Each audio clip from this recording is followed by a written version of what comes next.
Rockets, he's got to look at that and say, I may never get back to the finals unless I make this kind of jump. Again, 8 years ago, Miami didn't seem like a destination for LeBron either until about 2 days before he actually announced it, that suddenly they were on the radar. It just kind of feels like it could be Cleveland or somewhere out of the blue that a team we're not expecting jumps back in this thing or jumps in it for the first time. Yeah, and we saw with that Miami thing that friendship played a big part in that, and it was right? all behind the scenes. It was all behind the scenes. It was Dwayne Wade and LeBron James and their friendship, some of their conversations that they had in private. Let's not forget how many friendships LeBron cashed in during those Miami years, bringing Mike Miller back when, ownership wanted him out. I mean, he even showed up in Cleveland for a while. Guys like that seem to follow LeBron and stay attracted to LeBron. I mean, Wade even came up to Cleveland for a try. It's there. And so Chris Paul has that relationship with LeBron. Some say Paul George would love to play with LeBron. How much bargaining power does LeBron have with his friends to come play and win a title in Cleveland or LA? That's going to play a big part in this as well. But, Rachel Nichols did a nice story recently that Kawhi was actually the first domino that needed to fall in this whole free agency season. So, Justin, as we leave LeBron and sort of talk about briefly some of these other free agents, do you agree with that? And is there any possibility you see of Kawhi and Paul George, or Kawhi and LeBron, or LeBron and Paul George ending up on the same team somewhere? Or do you think ultimately those three guys really end up in three different places? It feels like you're going to see them end up in three different places. It feels like the Spurs are either they're going to go the route we talked about they shouldn't, where they're just going to keep Kawhi and make him stay there and be miserable this year, or they're trading him to the East and they're just going to take the best deal they can get, and then it's on your hands. Whatever Eastern Conference team that may make the trade to, they'll take back what they go, and it's their responsibility to figure out what to do with him. And if he walks, that's on them. It's not on San Antonio. And again, they can delay things. With the NBA, the biggest thing I see and what to really watch for as Saturday plays out and we get to midnight is which one of these guys start opting in. Because if LeBron opts into his deal, or Paul George decides to make a quick, I'm going to LA, or I'm going here, I'm going there, that's going to tell you a lot about what's going to happen with some of these guys. Because if LeBron opts in, then all of a sudden it brings Houston back into the picture, or it allows LA to potentially make a trade for Kawhi and maybe try to wear the Spurs down of this is the best you're going to get, even if you don't want to deal with us. So really what happens there, which one of these guys that have player options start to opt in, I think that's the bigger domino, because the Spurs can really hold this Kawhi thing up and they can sort of hold teams hostages where they don't have to make a quick move. They don't have any free agents to sign. They don't really have a cap issue, so they can kind of just sit back and say, all right, let's see what happens in LA. Maybe LA doesn't get anybody, and all of a sudden they're like, well, what do we care? We'll take back a couple first and another asset. And again, we talked about a third team coming in to take Lonzo maybe even and send more assets back to the Spurs. So I don't see the Spurs being out in front of this. I think they're going to sit back, see how free agency plays out. And okay, does a Philly miss the playoffs? Are they willing to give up that 2021 Miami pick they just acquired? And maybe they just take Kawhi for a 1-year rental. You never know how some of these things are going to play out, but I don't see the Spurs jumping the gun. I think they're going to make Kawhi sweat it out. They're going to try to build some leverage back because like we talked about last week, right now Kawhi has it all. But if they can start to build it back, that's what they're trying to say. We're not trading you to LA. You're not going west. We're going to control your future. And now you start to look at Eastern Conference teams who may say, well, some of these guys only have a year or two left. We have these picks, but if we're good, maybe we don't need them. They start throwing packages together. All of a sudden you have 3, 4, 5 teams in a race for a 1-year rental. The Spurs, I think, like that. And at that point, hey, it's on you to figure out how to sign him, just like Oklahoma City's trying to do right now to Paul George. All right, let's kick it over to the World Cup action. You and I talked about this some this week, and I kind of teased this. I was going to bring this topic up because we've talked about I'm not a big soccer fan. Obviously, with the USA not in the World Cup, it even dilutes my fandom that much more. But the problem I have is when I sit down at night and I finally get done work and my daughter's in bed and I finally have the TV to myself and I turn on SportsCenter and I just want to watch the highlights of the day, what I've found is that rights fees from Fox for all the money they've paid, I believe they paid $1 billion for the right fees for the World Cup, very much like the Olympics where you never get to see a highlight unless you're watching some type of NBC package or streaming or something like that. That's what's going on right now with soccer, where ESPN doesn't have the rights fees to be able to show a lot of these highlights. So for a fan like me that's trying to find out what's going on through the day, where I can't watch the games through the day and I'm trying to sort of follow along with them, but I'd like to go home and watch the highlights, it's become very difficult where I actually have to go out and search for them and find them and stream them or watch them on my phone or iPad when I can't just turn on the TV and find them. And that to me is frustrating as a fan that wants to try to grow and understand the sport and know what's going on. So I wanted to get your take on that. I know you've jumped into it. You've followed the World Cup, but do you feel like Fox is sort of missing a chance to grow the sport by giving more rights fees so people like me can tune in and say, hey, that looks pretty interesting. I didn't know that matchup was coming. I didn't know this much was on the line, versus having to sort of catch it after the fact. I think you make an excellent point. One of the things that I've talked to some of our listeners over in Europe about related to soccer and trying to follow soccer over in the United States, whether it be getting into the EPL or the Championship League or La Liga, it's very hard to follow it as a fan in the United States. Even MLS, it's not just widely televised and you want to pick a team and follow it. If you go out to ESPN.com or Fox.com, you have to look for soccer. It's not like it's one of the main tabs, so it's hard to follow.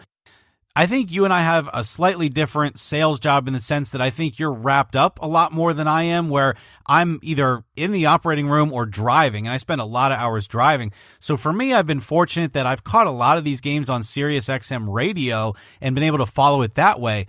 But to that point, it's hard to even do that because I don't know the names. We talked about athletes and the importance of big names, and unless you're watching Portugal or Argentina or England, or you're missing some of the names, and they're announcing what's going on in the field, and I'm trying to picture it in my mind while I'm driving, but outside of when they yell, goal, it's not that I can really catch it a whole lot. So I have found Twitter to be pretty helpful too, because there's times when I'm waiting in an operating room lounge or in my car, maybe I shouldn't admit that, but at a traffic light, check Twitter and see what's going on, because you can follow through the reactions on Twitter. That's about the only way that I can as well, other than the Gamecast on your phone. You can follow the log, the game summary. But you're right. If you want to grow as a fan and actually watch soccer, and you have jobs like we do, you're not home during the day, that becomes very difficult to do. So I empathize with you because I've been following it as much as I can. A lot of it is through the written word or through Sirius Radio. But yeah, I mean, to watch soccer, I've only watched on the weekends, or sometimes if I'm lucky enough that I have 2 or 3 cases early in the morning and I can be home for the end of that 2:00 game, which goes till about 4. I've been lucky to catch the second half of some of those. But outside of that, I agree with you. It's not helping them grow it here in the States. Fox Sports has a channel on Sirius XM radio, but like you said, trying to listen to it when you don't know the players, you're like, who's got the ball and who's doing what? You can say all the names you want. I don't know these guys. I mean, DraftKings has World Cup. I guess maybe I should start playing that, and then I'll know guys better. No, you'll lose money. Don't do it. Well, I lose money anyway, so what's the difference does that make?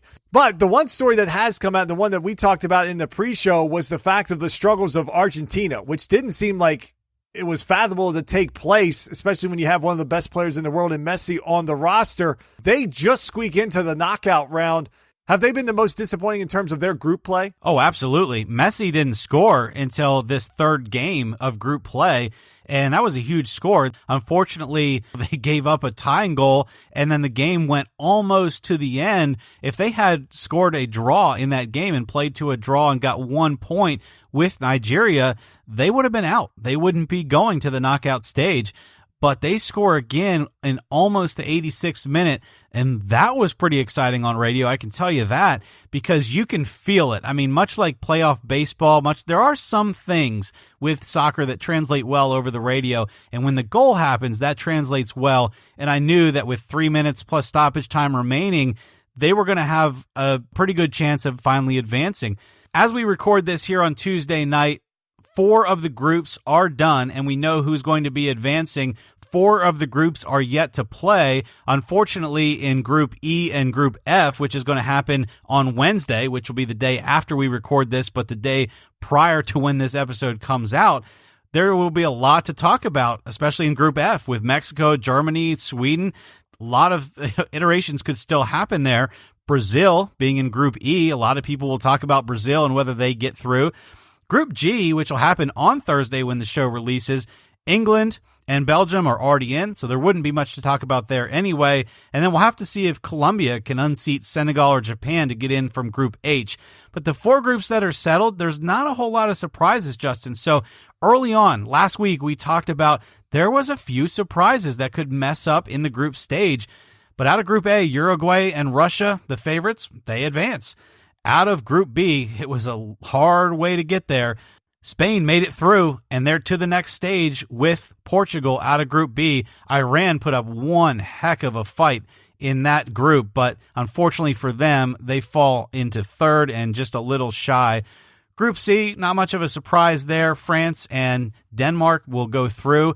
I think the biggest surprise out of Group C was how bad Australia played. And then that Group D that you just talked about, Croatia was easily in the number 1 spot. They had 9 points. They went 3-0 out of that group. But Argentina, they needed that last few minutes to score that goal to beat Nigeria and ultimately advance out of Group D. So, Justin, as we kind of wrap this soccer talk up, the nice thing that I've had as a soccer fan as I've been following it on Twitter and over the radio is I am recognizing names like Harry Kane and Cristiano Ronaldo and obviously Lionel Messi, guys that have done a few things in these last few rounds out of the group stage, and that's kind of made it nice out of the group stage, listening to it. I look forward to when these games happen a little bit later as we get into the bracket, and then some of them on the weekend, obviously, because I think some of the best teams are actually advancing through, and this could be a really interesting knockout stage. All right, as we finish up our World Cup talk here in episode 208, as you talked about, there's still 4 groups left to play, so I won't hold you to who's going to win this yet because we don't even know the teams. But of the 4 groups that have advanced to the knockout round, is there any one of those 4 groups of the 8 teams that advanced that you feel is a threat to get to the finals? Well, Croatia going 3-0 in their group out of Group D, I think is pretty impressive. Now, you have to figure in that they had a group with Argentina, Nigeria, and Iceland, and we know Argentina didn't play very well, but Nigeria played very spirited soccer throughout the whole group stage. So Croatia winning 3 times, I think, puts them on the radar. France also played very well. They had a pretty tough division with Denmark, Peru, and Australia. Although Australia didn't show, Peru and Denmark played fairly well. So France leading that group, I think I like them. And then Uruguay. Uruguay was very strong out of Group A. They top Russia, Saudi Arabia, and Egypt. Mo Salah, that might be the end of his run with the Egyptian national team, and Uruguay topping that.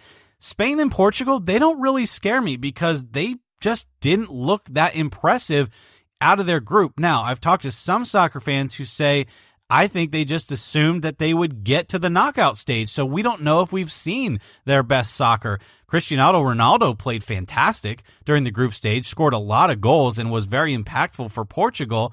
But can Spain or Portugal make a move in the knockouts? I really don't know. Well, we'll continue to follow the World Cup. We'll talk about more in 209, and certainly as the brackets start to shape up, and I really don't have anything else to add to that. I let Eric carry us through that segment, but we'll have one last topic here to close out the show, and that is NASCAR. They were at the road course this weekend at Sonoma.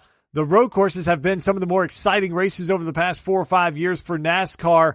But Eric, this was sort of a bore fest. Strategy came into play, but it was so early in the last run, in the last stage, that it was basically 30 laps of the inevitables, kind of hoping for a caution or hoping for a different strategy to get played out. If Truex would have to come pit, if he would stay out, what would the guys do that had pitted late come in? And again, this has been a season unlike I thought was going to happen. I thought there was going to be a lot more parity, but the sport has really been dominated by 3 drivers, Kevin Harvick, Martin Truex Jr., and Kyle Busch. Essentially, they're up front every single week, it feels like, and these races become more and more of a bore fest, even the ones that we think shouldn't be, like a road course. And it kind of got me thinking when we start to talk about NASCAR every single week. I'm on J-Ski. I look at the ratings. Another dip from 1.9 to 1.6 from this race last year to this year. So the ratings continue to decline. There was a ton of empty seating around that road course in the bleachers and the grandstand that I saw on Sunday when the camera would pan around. Obviously, it's a problem for NASCAR. We've talked about it a lot, but NASCAR seems to be going in the opposite way of what we've talked about with golf. Golf was a sport that exploded because of the dominance of Tiger Woods, and everybody wanted to see it. NASCAR seems to be falling because there's been dominant drivers, and people don't seem to want to see that, and they want to see more parity, which is strange because in golf,